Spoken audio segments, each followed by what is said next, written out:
Welcome to Career Tools. Today's topic, accepting an offer. Now, we've covered how to decline an offer a good while ago. We still get questions about how to accept offers.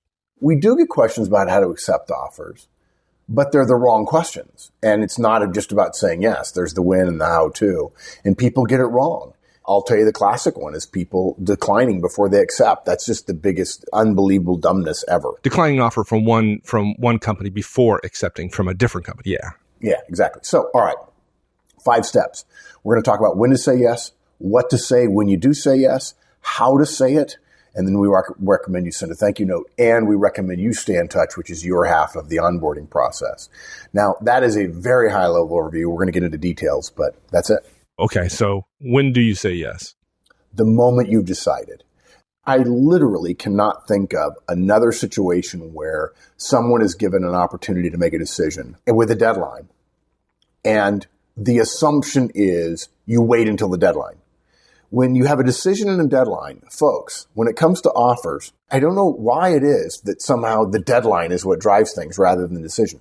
I've talked to 500 people in my lifetime who said, well, I made the decision, but I'm waiting until the deadline. Like, for what? I mean, is this wine? Is it getting better with age? It's not. Literally, the moment you make a decision, the only reason you wouldn't communicate it is because there's a chance it'll change, either because you get a better offer or whatever. But if that's the case, then you haven't made the decision. Okay, so let me just get a specific example. I get a phone call. It's the hiring manager, and they say, Mike, I'd like to make you an offer. Here's the offer. Yeah, by the way, just to be clear, you never say, I'd like to make you an offer. I'm making you an offer. Yeah, because that'd be nice. I'd like you to make me an offer too. Yeah, I mean, I'd like a Ferrari, I mean. Right, anyway. Okay. So here's the offer. They would make you the offer. And you're going to say yes. And so you're saying to say yes right then and there.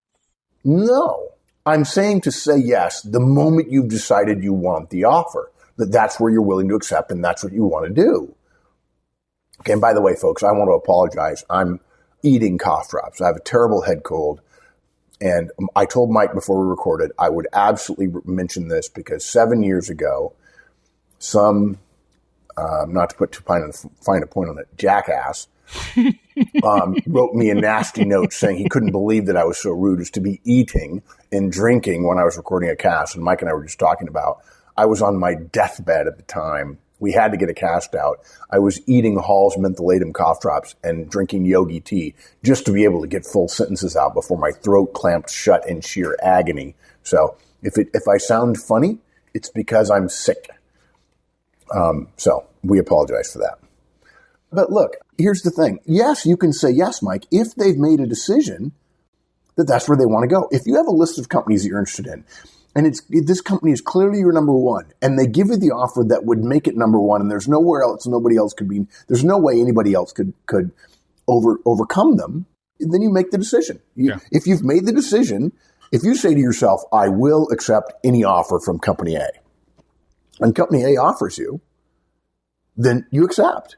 And so you accept the moment the moment you've decided that you're going to accept. You don't wait. The problem is people think that when they're given a deadline, somehow the deadline is what drives it. It's not the deadline, guys. The decision drives everything. They simply give you a deadline because if you're not going to make a decision in that period of time, they can't offer the job to 2 different people. And a job, the open requisition for the job, the needs of the job to have somebody in it delivering deliverables and so on, is a time-based issue. By definition, all offers have deadlines. If a company says there's no deadline, trust me, they think they have one. They're just not telling you that because they've assumed you'll make a decision quickly. And that's at some point, you're going to be uncomfortable unless you make a decision quickly, which I think is unfair for companies to do. So you make the decision, you call and you say yes, you accept the moment you've made the decision. If that happens on Monday and the decision's on Friday and the deadline's Friday, you don't wait till Friday. The moment you've decided. Now, if you haven't decided by Friday, you have to decide one way or the other. And if you cannot decide, then I assume what you'll do is say no. And you'll say, I'm sorry, I've decided not to accept the offer and I wouldn't say because I couldn't decide. But look, the time to say yes or the time to say no is the moment you've made a decision. The only clarification of that, the only caveat to that is you always say no after you've said yes. Now, we recommend interview processes which take much longer than the 1 or 2 hours that most managers take, right? And if you spend 30, 50 hours with a hiring manager and you're still there, my assumption is you want the job, right? What's funny about that is when you tell candidates that, Mike, they don't necessarily say that. They say, well, depends on the offer, depends on this, depends on that. I find that fantastical after a fashion. And that has to do with the definition of an offer. And if you don't know it, folks, the esoteric definition of an offer is when control passes to you. If you're still there interviewing after 30 hours, it's reasonable for the company to assume that you do want an offer. To be clear, folks, and this is old news, but I'm going to say it again because some of you are listening for the first time. Saying you want an offer, saying to a friend, I really want an offer from that company, is not tantamount, is not equivalent to, is not the same thing as saying you'll take an offer. It doesn't. Okay? Once you've heard the terms of the offer, if an offer is acceptable to you, and if it is the offer you want, you say yes. You don't need to leave the interview room if you get the offer you want while you're interviewing. There's no benefit in waiting. The idea that somehow you want to become the object of someone's desire is ludicrous. Ludicrous. I promise you guys. And let's say you're an EVP and then you say, well, they really want me, but I ought to make them wait a couple of days so they know they don't really actually have me. All you're doing is, dude, you laugh, but people say this to me all the time. First, you're burning goodwill. And I got to tell you something, guys. Goodwill is priceless.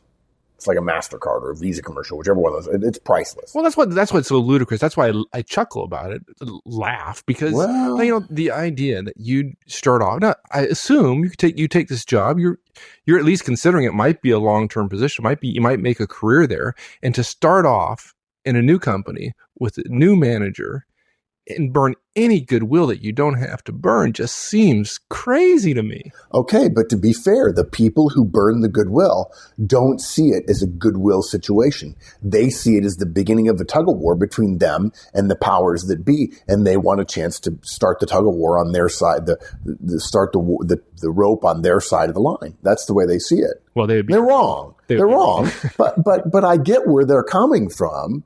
If you take a slightly larger perspective, then you have to come down on the side of you say yes as soon as you're ready. Now, look, it's possible you'll get an offer, but you're not certain. Okay?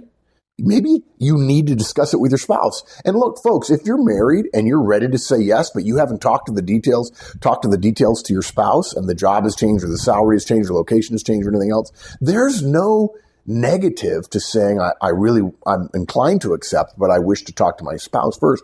People would think you're crazy not to talk to your spouse. In fact, there are managers who would say, wait, look, I know you're saying you're going to accept, but go home and talk to your spouse first. They'll actually deny you accepting if they know you're married, so you get a chance to talk to your spouse. So there's nothing wrong with that. Okay. If you have another interview tomorrow and you might get an offer from another company, there's nothing wrong with saying, I think this is my first choice, but I don't know. And if I get another offer tomorrow, I want to compare apples to apples, then you don't have to say yes. But if you have decided, and that boils down to what your decision criteria are, then at the moment you've decided you do not wait, the deadline is irrelevant and you accept. Now, if you need to think about it, fine, good, do so. That's why the deadline exists, because they know you may choose to take some time and they don't expect an answer immediately. An immediate answer is not necessary by any stretch. There are times when it's good. It might get you a little bit of extra goodwill, but it's certainly not necessary. You may say, you know what, I want to go back and reflect on it. Nothing wrong with that. But the deadline exists simply to say, we know you may need some time, but this is an organization that needs to be efficient, and we can't be inefficient about this offer forever. So it has to have a limit to it. Yeah. And so your point is that good offers are going to have a deadline, and you don't have to wait until that deadline to give your answer. Never. And this is one of those areas where somehow deadline and decision, the deadline is what drives people. And I just think it's wrong. Now, I suppose I can understand it from the standpoint that they're worried about other offers coming in. And so we wait until the last possible minute. But you can make a decision while waiting for another offer when you go, yeah, no, but the company I'm waiting for is my second-rate company, and the job isn't as good, and this salary is better than what I'll get there. And you realize, Yes, I would have loved to have had 3 offers simultaneously for a full week to compare apples to apples. But frankly, folks, that's ideal. And I just checked, and I don't think we live in an ideal world. I think we live in a world that man made, and that means it's flawed. It's broken. And if you get 3 offers at the same time, it's really, really lucky. And we have another cast where we'll talk at some other time about how you can't manipulate the timing very much. The timing is the timing. Companies drive the timing. I wish it were different, but it's not. Actually, no, I don't wish it was different, because if individuals drove the timing, everything would get messed up. Companies are smarter because they do it more often. Yeah. Okay, so let's talk about what to say. Let's say one more thing first. Okay. You make up your mind. You say yes. If you can't make up your mind till the deadline, the assumption is going to be the deadline drove your yes. A decision made at the very last minute is believed to be less emphatic than a decision that was made sooner. Okay? Even if it's just a few hours sooner. And it would be made a lot less emphatic if you say, look, I've come to the deadline, I have to choose, and so I'm going to choose you. It's like, I mean, that's a good way to start. That's a good way to start. And this is a gender bias statement, but it's culturally probably representative to say, yeah, there's some other girls, but I just couldn't get dates with them, so I guess you'll do. I guess I'll marry you. You're the best I could get. Yeah, under the circumstances, you'll do. Not what I really wanted, but yeah, yeah. So yeah, don't say yes without enthusiasm if there's a way to say yes with enthusiasm. Now, folks, we're not telling you have to say yes. You don't. If you're not comfortable, if you don't think it's a right fit, say no. But the moment you decide you're not going to say yes, please let them know, because they may have somebody else waiting in the wings who's desperate to come to work for them. They're the dream job of all time. And so you want to give that opportunity back to the company so they can offer somebody else. Okay. So what do I say? How do I say this so the company doesn't end up feeling like, the second best girl out there? I think because mankind can never know everything, we can't, right? It's not a perfect world. You're only really, as Shelley Wright once said, I guess we guess our way through life. Because you can't know everything, the way we recommend you say it is to say, I guess I'll take it. I'm kidding. I'm sorry. That's too many cough drops. That's usually my line. Something. Yeah, that's right. Yeah. Look, in the same way that managers don't say, I'd like to make you an offer, you don't say, I'd like to take your offer. You say, I accept your offer. It's 4 words, guys. I accept your offer.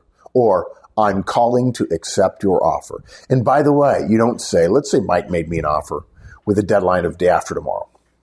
We're recording this on what? Is it Monday night? Monday night. I have to get to you by Wednesday close of business. And you made the offer to me Friday. I had a chance to talk it over with my spouse over the weekend. And so it's Monday noon and I call you and I say, Mike, I'm calling to accept your offer. I don't say, hey, Mike, how's it going? And you say, good, Mark, how are you? Anything I can help you with? Well, how was your weekend? If you're listening and you don't see the inherent flaw in that, I'm sorry, you're not listening, okay? The most important thing, the reason you're making the call is to accept the offer, so that's the first thing you say. Hi, Mike, how's it going? And Mike, let's role play it. Let's just role play it. This is not in the show notes, guys, but here's where we're going. Mike, answer the phone. Go ahead, Mike, answer the phone. Manager Tools, Mike Ozan, can I help you? Hi, Mike, Mark Horstman, how are you? Hey, Mark, how are you? Good. Mike, I'm calling to accept your offer. That's awesome. Now, you're saying, that was pretty good. Let's do it again. Okay. Your phone rings and you pick up. Mike Ozan, Manager Tools.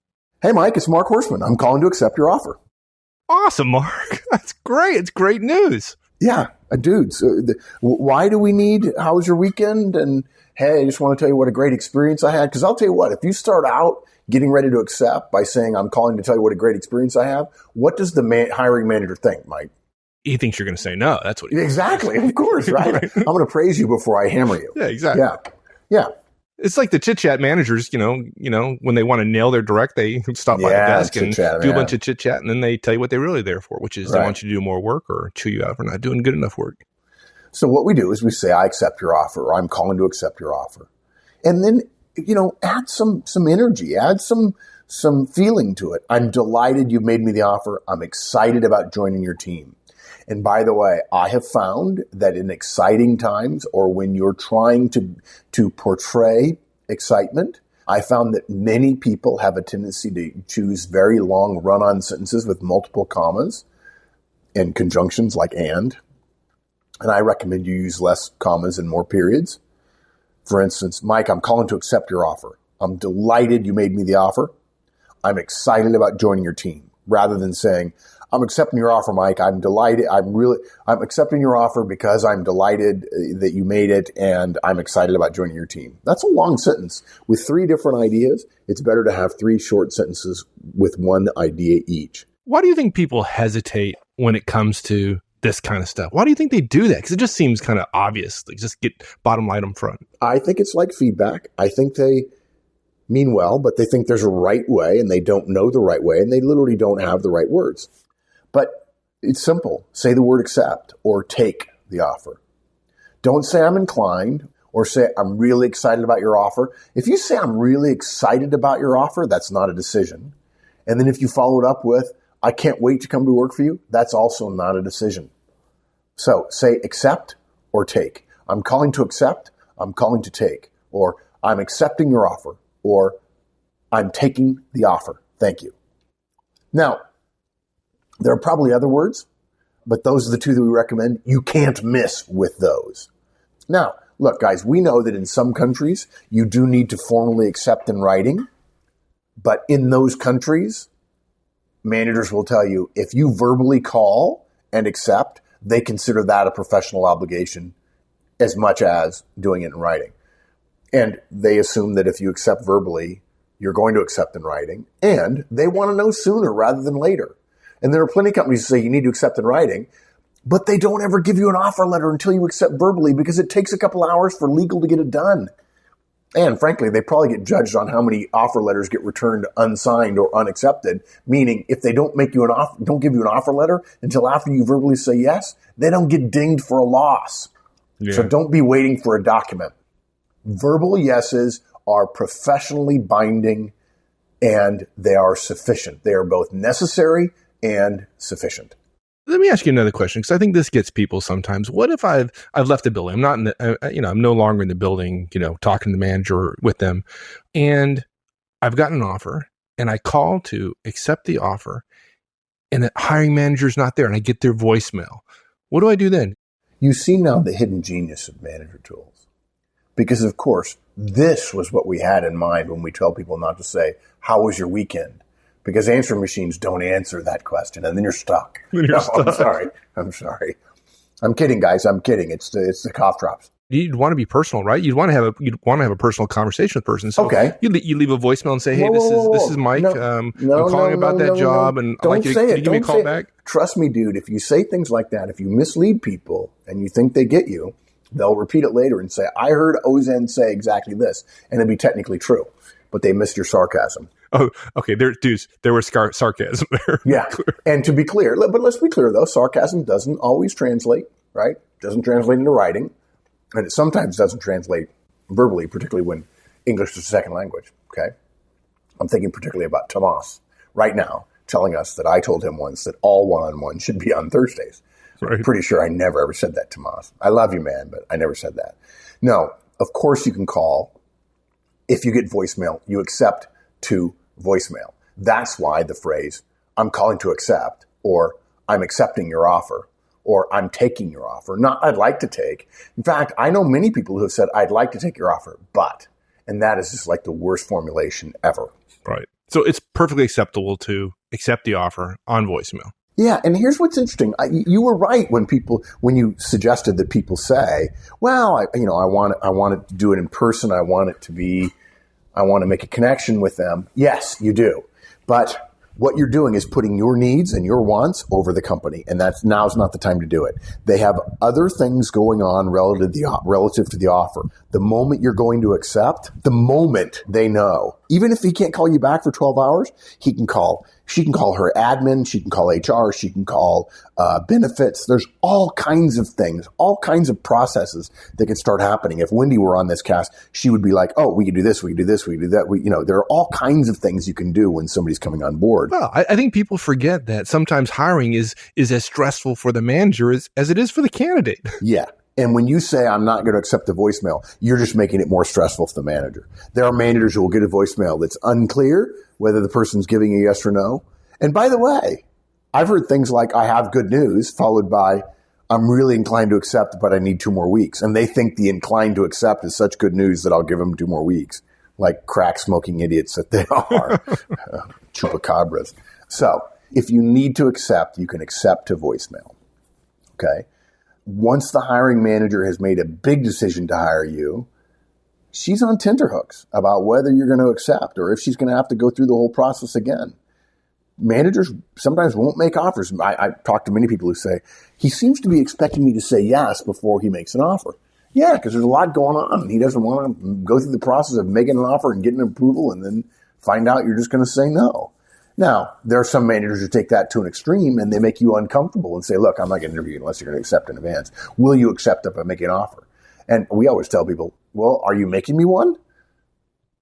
I don't know. I'd have, an offer is a specific thing. I'd have to see the offer and know the offer. And then the manager makes it worse by saying, assume it's in the range that I've discussed with you.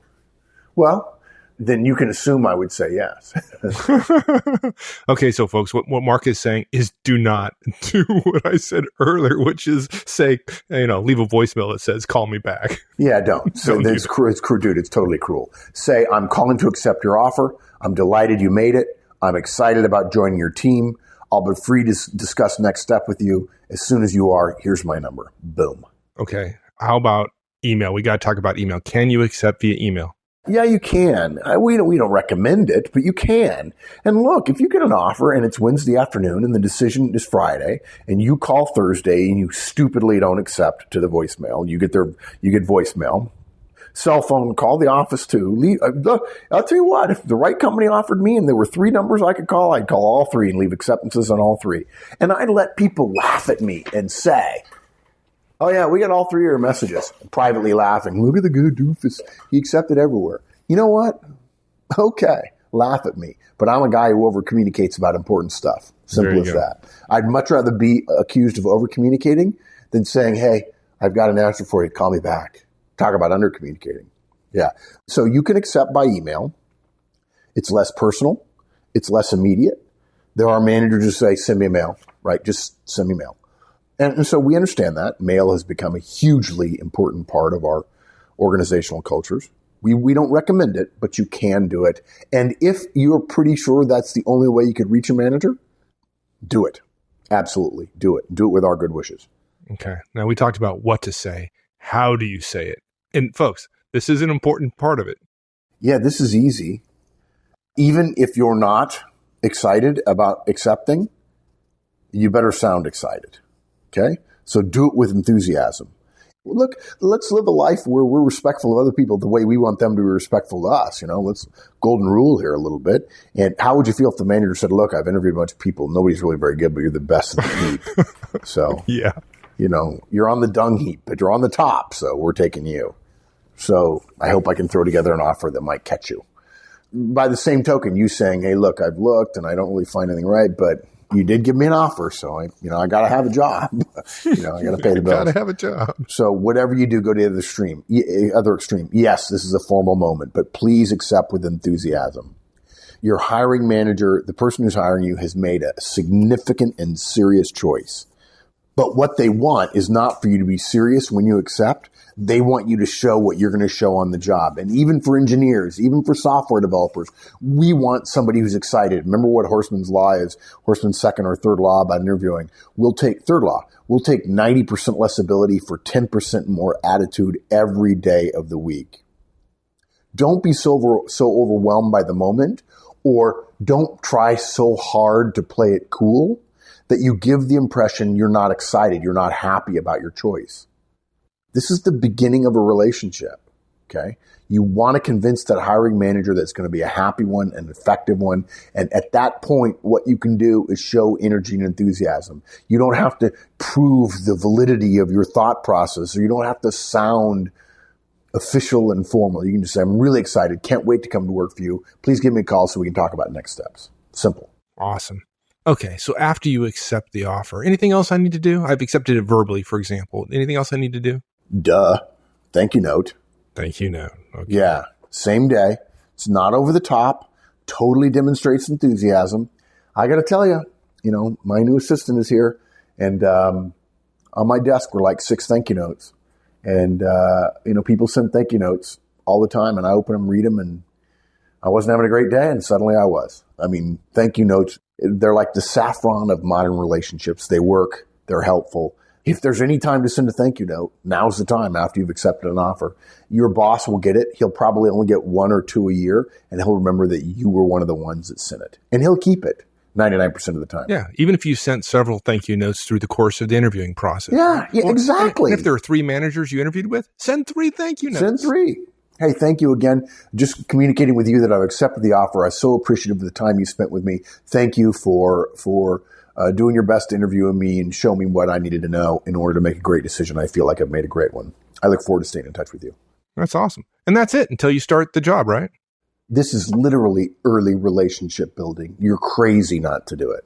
Yeah. Okay. And then that's it, right? Until you start the job, you show up 2 weeks later or a month later. That's almost it. Almost? We've got a bonus here, which is about staying in touch.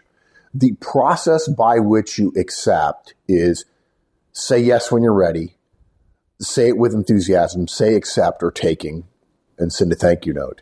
Now, I want to come back. I want to mention one more thing, and then I'm going to go on to our bonus point, which is stay in touch.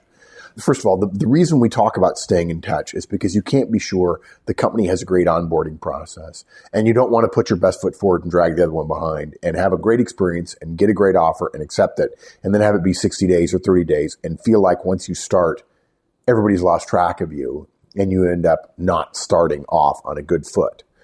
The other point I want to make, and we alluded to it during the cast, but I just want to cover it one more time. We've talked about it in a couple other casts. I'm going to repeat it again here. If you have multiple offers, guys, you always accept first. This is an add-on or an additional point hung below number 1, when to say yes. If you have multiple offers, you say yes before you say no. Okay? Now, it's possible that you could say no to a company because you've decided I'm going to say no to company B, and you're still deciding between A and C. We don't recommend, unless it's going to take you weeks to decide, we don't recommend you say no to B until you accept A or C. You can wait a little bit on a decline if there's a reasonable short period of time, 3 to 5 days, before you're going to be able to say yes. And why is that? Because you never know what's going to happen. You never know. If you decline and you haven't said yes, first of all, who knows what could happen with the offer, but that's not really the issue. That's a 1% chance. The 99% chance is the company that's losing you is saying, well, have you accepted? And either you lie or you say, well, actually, no, I haven't. If you say, no, I haven't, they say, well, who are you considering? Well, so where are the differences? And so suddenly you're left telling the truth only as a way, with no other choice but to tell them what the weaknesses are relative to their offer. And then they change it. But then, of course, you have questions about whether or not they're being legitimate or whether they're really mean, well, we'll give you that salary. Well, we'll give you this. We'll give you this. And then suddenly when you end up still saying no, they realize you weren't being truthful and they went through a lot of trouble and they really want you, but now they're soured about you. And now you're stealing all the goodwill off the table and they're probably in the same industry and they may very well know who you are long after the time you turn them down. So what you do is you call and you accept with one company, you call the other company and say, I'm calling to decline your offer. I accepted an offer with another company. And then that's a done deal, right? Once you've accepted, it's boom. You're fertilized and there's, the door's closed. Yeah, exactly. Now, so I took that little aside. Sorry. Let's go back to the final point. We want the offer acceptance to springboard you into a good start. So we're going to recommend, in the same way that companies used to be responsible for your careers and they used to be responsible for your onboarding when you got hired, today in the modern world, okay, not when Mike and I started our careers, but now the way it is today, guys, not only is your company not responsible for your career, companies are a lot less likely to have a good onboarding process. And you need to keep in touch in order to help your own onboarding process. Okay, it's best practices for the hiring manager to keep in touch with you. And we're going to put out a series of casts about onboarding to go with how to be an effective hiring manager. Ideally, they would call you every 2 to 3 days to give you more information, let you know what you can do to prepare, and touch base and see if you have questions or concerns about logistics or what benefits or accounting or HR or legal are talking to them about. But if your manager doesn't do that, that doesn't stop you doing the same thing. Call and ask if there's any preparation you need to do. Call and ask for any details that have been left out. If you don't know what to do and you can't get an answer from your hiring company, come to our forums and ask there. And if you haven't gotten an answer from me in a couple of weeks, send me an email at customerservice@manager-tools.com, and we'll tell you what you can be doing between the time you are now and the time you'll start. Tell us about your job and tell us about your experience and about what company and what industry, and we'll tell you what we would do to prepare for that particular situation. Use any opportunity you can to build a relationship. Look, HR, maybe finance is going to reach out to you. Call them back. Talk to them on the phone. Make a friend in finance. Make a friend in accounts payable. Make a friend in HR. You never know. And that shows you're an enthusiastic person. It shows that you have people skills, which is so huge. I mean, do we need to even talk about people skills after 7 years talking about them? You want to be able to have everyone else convince the hiring manager for you that he or she made the right choice in bringing you on board. And there are a lot of people who go, well, I said yes. My obligation's over until the day I start, and now I'm going to totally focus on having a good transition from the place I'm leaving. And I wouldn't argue that you want to have a good transition, but there's nobody who's so darn busy that they can't have a good transition and every second or third day spend 5 minutes on the phone or crafting an email to their future boss or somebody else in the organization to make sure that that bridge is being built at the same time as you're dismantling the platform you're on. And that's it. When to say yes, what to say, how to say it, send a thank you note, stay in touch. Guys, if you're ready to accept, if you've made the decision, do so with enthusiasm. If you're not ready to accept, do so with enthusiasm as soon as you are. Don't leave it till the deadline. Start that relationship with only good messages. That's the way to do it. Awesome. Thanks, my friend. I enjoyed that. You bet, partner. Thanks, everyone. Hope you enjoyed it. We'll see you back here again next week. In the meantime, have a great one. So long.